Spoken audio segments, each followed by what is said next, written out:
And joining us now to discuss is E.J. Antoni, chief economist at the Heritage Foundation.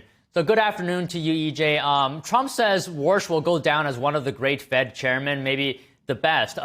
Your initial reactions to this pick? Well, I think once again, the president's right. Warsh is a fabulous pick for this role. I've had the pleasure to actually discuss monetary policy with him on several different occasions and go really in depth into the operations of the Fed, and not just discussing all of the different policy mistakes that the Fed has made. You know, it's one thing to Monday morning quarterback, but it's another thing to have solutions to the problems, which I can tell you Kevin Warsh does. On top of that, if we actually do roll back the clock to things like the global financial crisis, and you listen to what he was saying back then, history has proven him correct. And that's not just a one-off. That has happened time and time again. And I am confident that if Kevin Warsh becomes Fed chairman, which I believe he will get confirmed, we are going to see history prove him right time and time again, not just as a member of the Board of Governors, but as the chairman.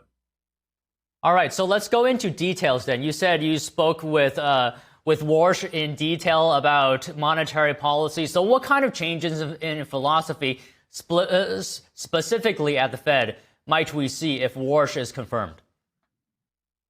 Well, one is the fact that you don't need to have a balance sheet like they do today. In other words, the Fed owns trillions upon trillions of dollars in assets that it doesn't need to. We're operating the balance sheet as if we're still in the middle of COVID, or we're still in the middle of the global financial crisis, or maybe the long-term capital management meltdown back from the 90s, whatever the case may be. We are operating one part of the Federal Reserve as if it's an emergency, and then we're operating another part of the Fed, namely interest rates, as if we still have the sky-high inflation from the Biden administration, which clearly isn't the case. Inflation has come way down. And so he understands that you need to essentially unwind the policies that were started with Ben Bernanke and were put on steroids. So I wanted you to take a look at this clip of Warsh talking about the Federal Reserve in an interview with Fox Business. Just take a quick listen to this.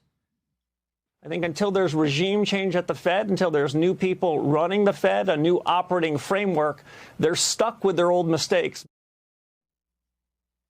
So, Warsh is just one vote if he's confirmed, but Trump, believes other officials will change their minds, whether that's supporting rate cuts or other things.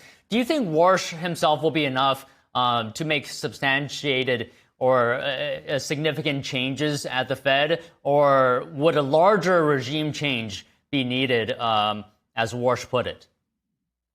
Well, I think the Fed chairman is a key component to that larger regime change. The Fed chairman has a tremendous amount of sway in terms of the operations of the Fed, who is actually working there. They have 300-something PhD economists at the Fed, all of them making mistakes. I mean, it's absolutely absurd that they're allowed to use the kinds of failed Keynesian models, these Phillips curve models that they do, where they think if there's economic growth, they need to suffocate it to prevent inflation, when we all know it's government spending, borrowing, and printing too much money that has caused inflation. And again, Kevin Warsh really understands these things. Nobody's, I think, got a better grasp of them than he does. And with him at the helm of the Fed, I think you would see the deep structural reforms throughout that institution that are needed to really return it to sound monetary policy. It's not just a matter of setting interest rates. It's not just a matter of one man's vote on the board. This is much deeper and much more systemic. Okay, let me read you some reactions from U.S. lawmakers here. Senator Thom Tillis says, protecting the independence of the Federal Reserve from political interference or legal intimidation is non-negotiable. And I have one from Senator Elizabeth Warren saying that this nomination is the latest step in Trump's attempt to seize control of the Fed. Can we just get your comments here? Can you address potential concerns of the independence of the central bank and what the lawmakers are saying? Sure. Well, first off, both Thom Tillis and Elizabeth Warren are just jokes in their own right, if we can be honest about it.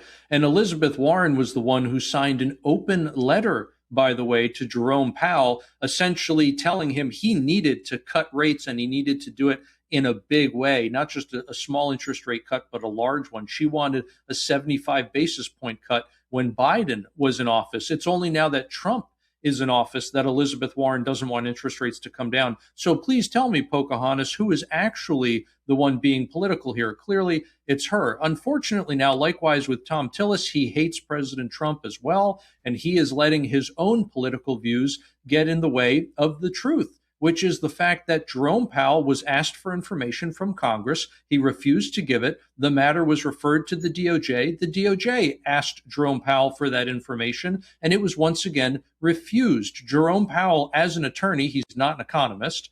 As an attorney, as a lawyer, he should know better, and he knows that if he ignores requests for information from Congress and from the DOJ, it will ultimately result in a formal request, the subpoena that he received. And that's exactly what happened. So he is the one who is politicizing this issue. If Jerome Powell has nothing to hide, if the Fed did nothing wrong in terms of these massive cost overruns with their renovations, then they should simply be above board about it, provide the information that lawmakers and that the DOJ requested in the first place, and the whole thing goes away.